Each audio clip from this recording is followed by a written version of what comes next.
তোমার মনটা যদি আমার চুলদারির মতো হইতো তাহলে না কতই বড় হইতো, বারবার বড় হইতো, বারবার কাটা লাগতো। কিন্তু আফসোস, আমার চুল ঠিকই বড় হয়, তোমার মনটা কখনোই বড় হয় না। হ্যাঁ আমার প্রিয় হেটার্স, তোমাকেই বলতেছি, তোমার মন কখনোই বড় হয় না। হেট করতে থাকো, নো প্রবলেম। যাই হোক গাইস, আজকে চলে আসলাম চুল কাটাইতে। অনেকদিন ধরে চুল কাটানো হচ্ছে না, অনেক বড় হয়ে যাচ্ছে, পাগলের মতো দেখা যাইতেছে।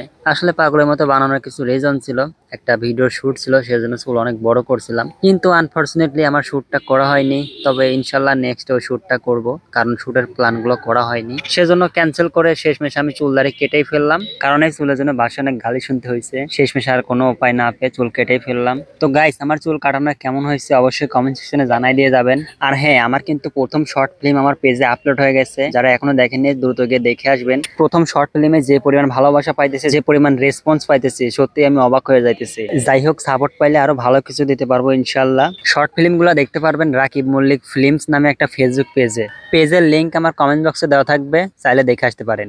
আল্লাহ হাফেজ।